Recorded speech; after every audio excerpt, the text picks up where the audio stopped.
It's only right I had to discuss the most important black man in the Eastern Hemisphere, Ibrahim Traore. His importance is even recognized by Western civilization, so much so that they've made an attempt on his life over 20 times. You're probably asking, who is this guy? And why do they want him dead? Well, this is why I'm making this piece of content to enlighten you on who he is and why they no longer want him living. Ibrahim Traore, born and raised in Burkina Faso, decorated student and promoted all the way up to captain within the Burkina Faso army, supported the January 2022 coup d'etat which brought the patriotic movement for safeguard and restoration military junta to power. Many of the military members that fought in the front line against the rebels of the jihadist insurgency were extremely dissatisfied with the previous president.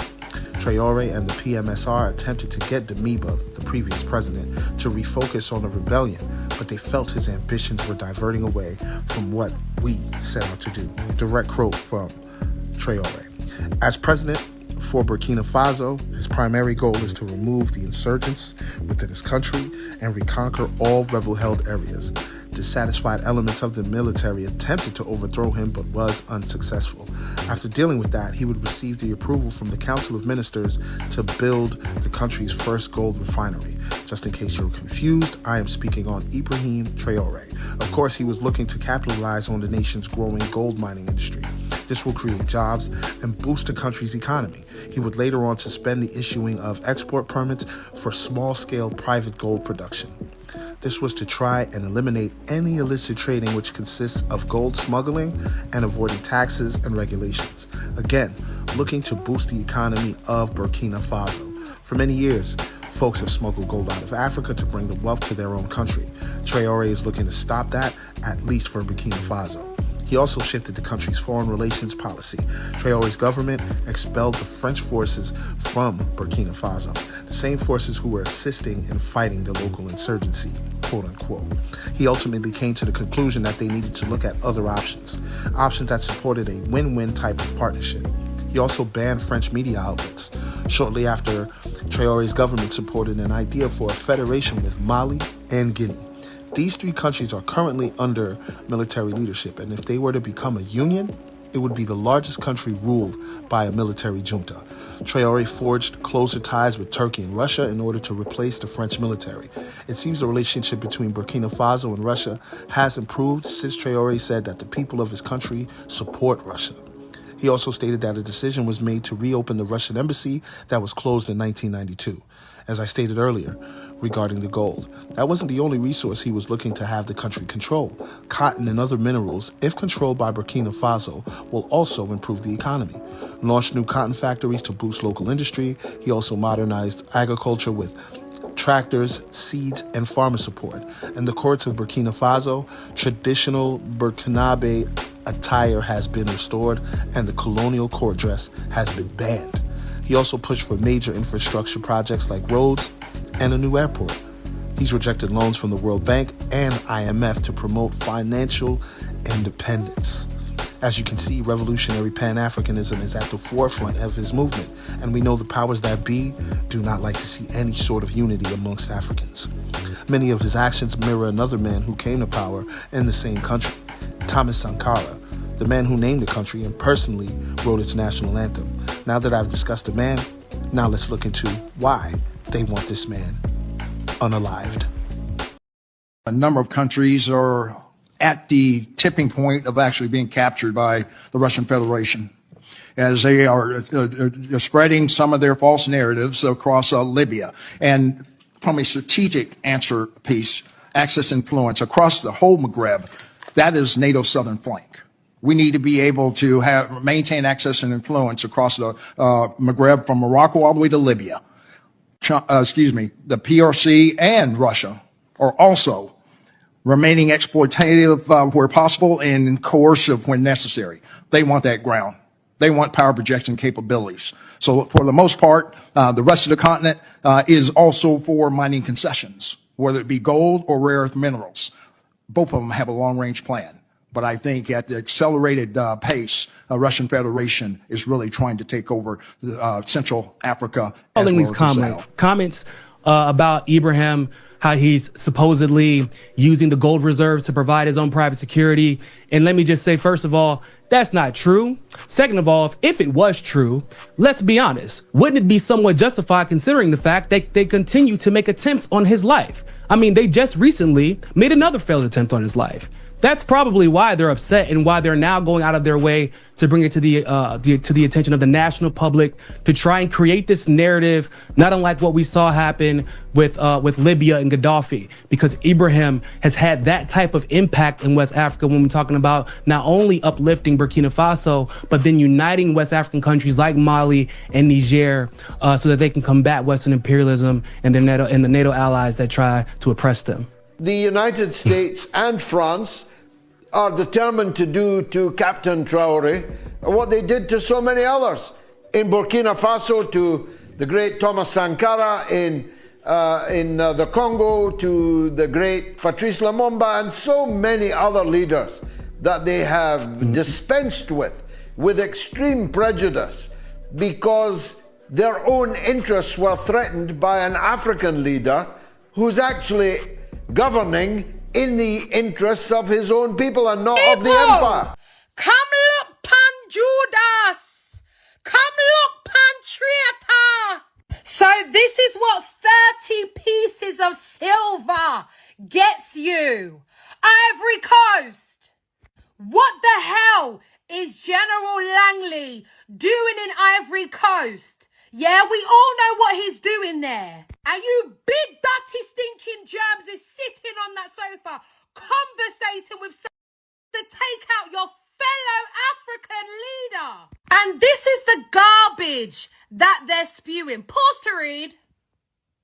This is the garbage talking about, oh, because of our fellow alliances and how we want to help you stop terrorism and all of this stuff in your country. It's a damn lie.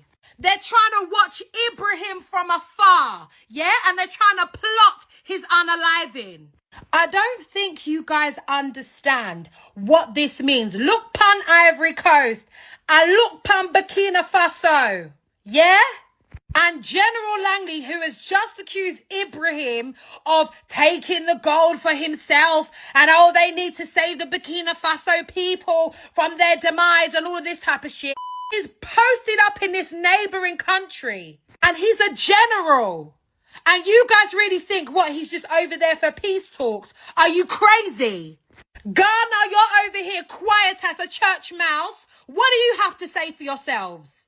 And if you want to know who the dirty rat is, I present to you Alassane Ouattara. He is the one that's having these conversations with the Americans and plotting on Ibrahim's demise. And if there's one thing we know about African leaders, they will give up their batty hole for a couple million. And as I said before in my last video, every single one of you neighboring countries need to stand with Ibrahim, which means if a US general has come over into Africa and he has threatened an African leader's life, you have a right to arrest him. You have a right to deport him back because he is a threat to somebody that needs to be protected. But you know, as they say, all skin folk ain't kinfolk. So I'm talking to the people of Ivory Coast. What are you going to do about this leader right here? As you have seen, General Michael Langley, the head of AFRICOM, has been assigned to handle the Burkina Faso situation. He's gone on record stating lies about Ibrahim Traore, such as he's keeping the country's gold for himself and his private security force, accused Traore of subjugating his own people for his own self-interest, practically vilifying the man because he opposes colonial rule, no different from what they did to Gaddafi, Lumumba, and Sankara. The powers that be, like the United States and France, will use NATO and the military to amplify their attempts at colonization, with Traore liberating West Africa. this will affect the grip that NATO has on West African goods. As I mentioned prior, Burkina Faso is looking to work with Mali and Guinea to create a union with a powerful military force as its backing. If this happens, one of two things can occur. Either war in West Africa or the powers that be have to grant the union their sovereignty. I highly doubt the latter will happen, but I'm sure they want to avoid war in Africa at this time. But they will do what they can to sabotage the union. I know once Traore declined loans from the World Bank and IMF, that rubbed folks the wrong way. You would think a country looking to promote financial independence would be encouraged. It is not. It is actually frowned upon. Who do you think you are to reject the money we want to give to help you because you want to help yourself? It sounds funny saying it because it sounds absolutely ridiculous. As I stated earlier, the resources Burkina Faso has are minerals that are valuable to any economy. So of course, the superpowers believe they are obligated to have access or even control the market. As you can see, they have their reasons for wanting this man no longer walking this planet. He has a stranglehold on their resources, he isn't accepting any of their help, and he's promoting unity within the continent of Africa. Something the United States, France, and NATO are diametrically opposed to the thought of, that let alone the action. It's unfortunate that a man has to lose his life or have attempts made on his life because he's trying to uplift his people the best way he sees fit.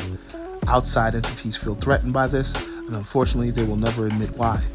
Thanks for watching the video. I'm DSP. This is side 2. Hit the like button, leave a comment with some feedback, and share the video. Thanks for watching. Our country has long been in a very complicated system. Most of you who are young like me, we were born into this system.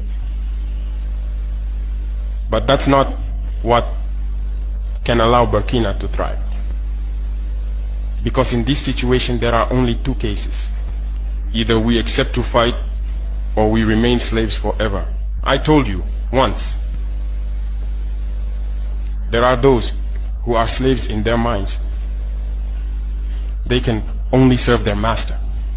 And those people try every time to manipulate you. You must advise each other.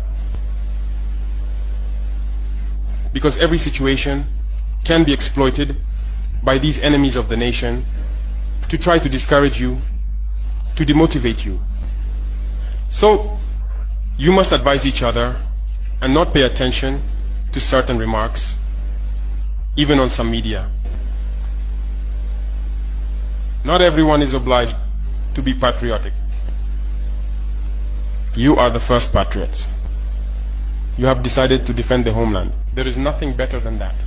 Those who want to support you, let them support you.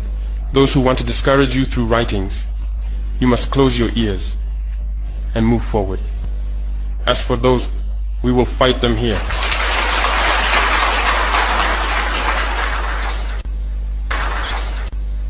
So, we must remember something. Recently, there is a so-called NGO. It's not even an NGO. Because NGO stands for non-governmental organization. They are not non-governmental because they are funded by a federal budget, by a state. This so-called NGO produces reports claiming that the FDS and the VDP commit abuses. It went in here, it came out there. It's to tarnish your morale. It's to scare you, to prevent you from being able to fight. No. Moreover, we are going to file a complaint against this NGO because people need to understand something. What is happening to us here? It's true that they have manipulated part of our populations in the Sahel here, but they didn't have that kind of weaponry. What brought such significant weaponry into their ranks? It's Libya. Who destroyed Libya? It's this NGO, the same NGO that made false reports and gave them to those who wanted to create a rebellion so that people would intervene and overthrow Gaddafi. And the powder keg ended up being poured into the Sahel. These millions of lives that have been taken in the Sahel, we must file a complaint against this